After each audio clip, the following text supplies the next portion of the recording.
প্রিয় ভিউয়ার্স, শখের রাজা কামারের পক্ষ থেকে দেশে বিদেশে কাছে এবং দূরে থেকে যে সকল ভাই বোন বন্ধুরা আমার চ্যানেলের সাথে সম্পৃক্ত আছেন তাদের সকলকে প্রীতি ও শুভেচ্ছা জানিয়ে শুরু করছে আজকের নিত্য নতুন আরেকটি ভিডিও। আজকের আলোচ্য বিষয়, বাচ্চা নেওয়ার জন্য অনেকজনই বলছেন, কি কারণে বাচ্চা পাবেন না আর কারা কারা বাচ্চা পাবেন সেই বিষয়টা নিয়ে আজকের আলোচ্য বিষয়। ধৈর্য সহকারে আজকের এই গুরুত্বপূর্ণ ভিডিওটুকু শুনেন, অনেকটা উপকারে আসবে। আর হাঁস বা বাচ্চা লালন পালন সম্পর্কে আমি আজকের ভিডিওতে আলোচনা করব। যাই হোক প্রিয় ভিউয়ার্স, আমি একজন নতুন উদ্যোক্তা হিসেবে আমি একটা লাইক কমেন্ট অবশ্যই আশা করতে পারি, সাবস্ক্রাইব আশা করতে পারি। যারা আমার ভিডিওগুলি এখন দেখতেছেন, আপনাদের হাতের একটা চাপ, একটা লাইক, একটা কমেন্ট, হাতের একটা চাপ দিয়ে লাইক কমেন্ট অবশ্যই করতে পারেন। আপনাদের একটা সাহায্য সহযোগিতা বা একটা পছন্দ বা একটা লাইক বা একটা কমেন্ট হয়তো বা আমার কর্ম উদ্দীপনাকে আরও সামনের দিকে নিয়ে যাবে বা উৎসাহিত করবে। যাই হোক প্রিয় ভিউয়ার্স, মূল কথায় আসা যাক।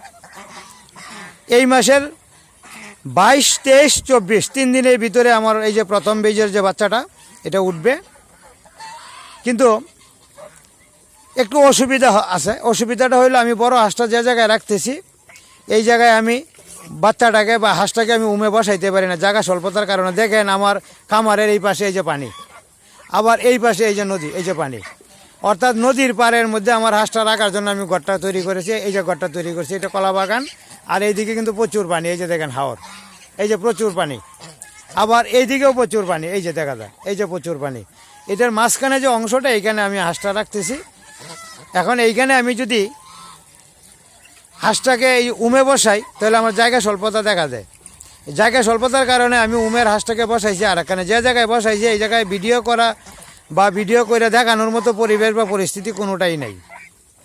যাই হোক প্রিয় ভিউয়ার্স, বর্ষাকালে জায়গার সংকট থাকে, স্বল্পতা থাকে। জায়গার স্বল্পতা বা সংকটের কারণে হাঁসের সংখ্যা যেহেতু বেশি থাকার কারণে আমি একটু সমস্যার মধ্যে আছি। এরপরেও 22, 23 তারিখ, 22, 23, 24 এর মধ্যে যে বাচ্চাগুলি বের হবে বর্ষাকালের বাচ্চা, এটা আমার বুকড হয়ে গেছে। যারা নেবেন তাদের সাথে আমার আলোচনা হয়েছে বা কথাবার্তা হয়েছে, তারা বাচ্চাটা নিয়ে যাবে। আর পরবর্তী 15 বা 20 দিন পরের যে বাচ্চাটা উঠবে এই বাচ্চাটাও আমার বুকড করা আছে। এর পরবর্তী সময়ে যে বাচ্চাটা আসবে বা তৃতীয় ধাপের যে বাচ্চাটা আসবে, আগাম বাচ্চাই সবগুলি আগামী বাচ্চা, এটা যখন আসবে তখন আপনাদেরকে বা যারা নিতে ইচ্ছুক তাদের সাথে আমি কথা বলবো। এছাড়া আমি এইভাবে কথা বললাম, বাচ্চা দিতে পারলাম না, তাহলে এটা সমস্যা হবে, মনে কষ্ট পাবেন, আর আমারও মনের মধ্যে একটা কষ্ট থাকবে। যাই হোক প্রিয় ভিউয়ার্স, এই প্রথম বাতের বাচ্চা যেটা 22, 23, এই যে এই মাসের 22/7, 22/8, 2025, 23/8, 2025, 24/8, 2025, তার মানে 22 তারিখ থেকে 24 তারিখের ভিতরে যে বাচ্চাগুলি ফুটবে এইগুলি বাচ্চা অন্য কাউকে দেওয়া যাবে না, এইগুলি বিতরণ করা হয়েছে। আর পরবর্তী 10-12 দিন বা 15 দিন পরের যে বাচ্চাটা আসবে এই বাচ্চাটাও বিতরণ করা, অর্থাৎ আমার এটা অর্ডার দেওয়া আছে। আর এর পরবর্তী যারা আছে তারা বাচ্চা নিতে চাইলে সংগ্রহ করবেন এবং দিতে চেষ্টা করব। যাই হোক প্রিয় ভিউয়ার্স, আরেকটা কথা বলি, যারা নতুন উদ্যোক্তা তারা বর্ষাকালের বাচ্চা নিয়ে লালন পালন না করাটাই সবচেয়ে ভালো। এটা আমার ব্যক্তিগত অভিমত। যদি আপনি এই বিষয়ে অভিজ্ঞ থাকেন বা লালন পালন করে অভ্যস্ত থাকেন তাহলে আপনি নিতে পারেন। কেন নেবেন?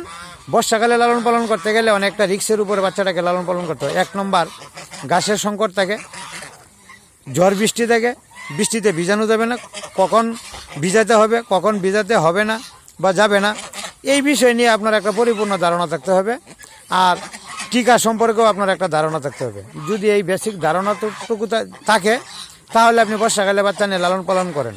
আর যদি একদম নতুন মানুষ, কোনো নাই, এই ধারণা নাই, অভিজ্ঞতা নাই, যদি এইরকম থাকে তাহলে আপনি অবশ্যই বর্ষাকালে বাচ্চা লালন পালন না করে আপনি আশ্বিন মাস থেকে আশ্বিন, কার্তিক, অগ্রহায়ণ, পৌষ, মাঘ, ফাল্গুন, চৈত্র, অর্থাৎ শুকনা সময়ে বা শীত সময়ের যে বাচ্চাটা আছে ওই বাচ্চাটা নিয়ে আপনি লালন পালন করেন।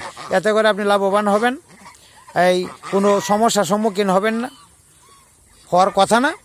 এরপরেও বর্ষাকালে বাচ্চারা নতুন উদ্যোক্তা যারা আছেন তাদেরকে না নেওয়ার জন্য আমি বলি। এটা যারা পুরানা অভিজ্ঞ বা জানাশোনা আছেন তারা এই বাচ্চাটা নেবেন। তার কখন কি সমস্যা হয়, কখন গরম লাগে, কখন পানির প্রয়োজন, কখন ঠান্ডার প্রয়োজন, কখন কি, এটা আপনি সম্পর্কে একটা এই ধারণা থাকে। আর ধারণা থাকার পরে এই বাচ্চাটা সুষ্ঠুভাবে সুন্দরভাবে বেড়ে ওঠে।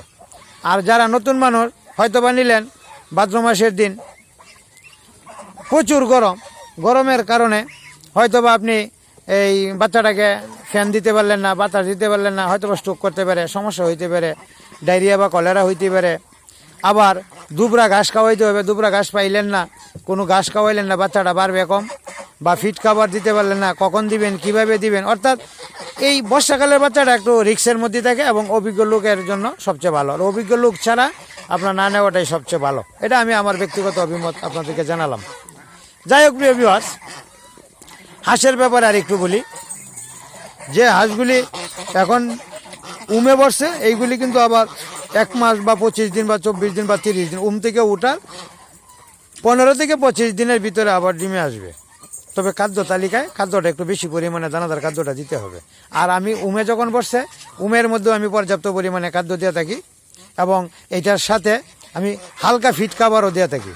দানাদার খাদ্য দিই কম, এটার সাথে আবার ভাতও দিয়ে থাকি, আবার এই ফিট খাবার দিয়ে থাকি।